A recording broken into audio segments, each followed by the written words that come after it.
कहानी शुरू होती है सीतापुर के एक छोटे से कस्बे से, जहाँ सब कुछ धीरे धीरे चलता था। यहाँ के सरकारी स्कूल में एक टीचर थी, सपना चौहान। सादा पहनावा, चेहरे पर हल्की बिंदिया और आंखों में ईमानदारी की चमक।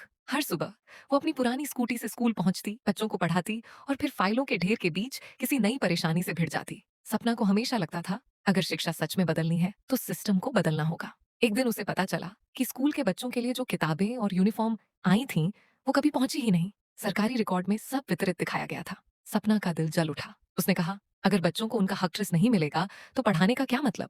वो सीधी ब्लॉक ऑफिस पहुंची, लेकिन वहां हर कोई उसे टालता रहा। कोई बोला, मैडम ये फाइलें ऊपर के लेवल की हैं। कोई बोला, आप क्यों सिर दर्द ले रही हैं, नौकरी बचाइए। पर सपना नहीं रुकी। उसने आरटीआई डाल दी। बस उसी दिन से उसकी जिंदगी बदल गई। स्कूल में ट्रांसफर की धमकी, सोशल मीडिया पर झूठे इल्जाम और घर के बाहर अजनबी निगाहें, सब कुछ उसके खिलाफ खड़ा हो गया। लेकिन वह अडिग रही। उसी बीच शहर में एक नई एसएचओ का ट्रांसफर हुआ, इंस्पेक्टर आरती सिंह। आरती अपनी वर्दी से नहीं, अपने फैसलों से जानी जाती थी। कड़क, ईमानदार और निडर। जब सपना उसके पास आई और बोली, मैडम एफआईआर कोई दर्ज नहीं कर रहा, तो आरती ने उसकी आंखों में देखा और कहा, कानून डरने वालों के लिए नहीं बना, लड़ने वालों के लिए बना है। उस दिन दोनों की मुलाकात एक रिश्ता बन गई। एक टीचर जो बच्चों का भविष्य लिखना चाहती थी और एक पुलिस अफसर जो समाज की सच्चाई को बचाना चाहती थी। दोनों ने साथ मिलकर जांच शुरू की। दिन रात सबूत इकट्ठे किए, लेकिन दबाव बढ़ता गया। ऊपर से कॉल आने लगे, आरती केस बंद करो, ये सब राजनीतिक मामला है। लेकिन आरती ने फोन काट दिया। उसने कहा, मेरी वर्दी बिकाऊ नहीं है। फिर एक दिन स्पंदना को झूठे केस में फंसाने की कोशिश हुई,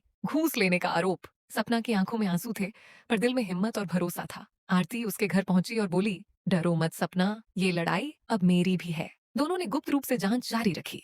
आरती ने अपने कुछ भरोसेमंद कांस्टेबल्स के साथ सबूत जुटाए, रिकॉर्डिंग्स, ट्रांजैक्शन डिटेल्स और वीडियो फुटेज। जब सारे सबूत इकट्ठे हुए, उन्होंने सब कुछ सीधे कोर्ट में पेश किया। कोर्ट रूम में वो पल किसी फिल्म से कम नहीं था। एक तरफ सिस्टम के बड़े अफसर, एमएलए अधिकारी, दूसरी तरफ दो औरतें, एक वर्दी में, दूसरी बिंदिया में। जज ने सबूत देखे और कहा, सच्चाई को दबाने की कोशिश हमेशा होती है, लेकिन सच्चाई कभी हारती नहीं। सालों से लटका केस खत्म हुआ। भ्रष्ट अधिकारी सस्पेंड हुए। स्कूल का फंड वापस आया। बच्चों को किताबें और यूनिफॉर्म मिली। सपना को बेस्ट टीचर अवार्ड मिला और आरती को मुख्यमंत्री की ओर से ईमानदार अधिकारी सम्मान। उस दिन स्कूल में बच्चों के बीच खड़ी दोनों मुस्कुरा रही थीं।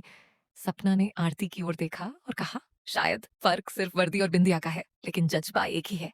आरती मुस्कुराई, हाँ, फर्क बस इतना है कि तुम कल की पीढ़ी बना रही हो और मैं आज की रक्षा कर रही हूँ।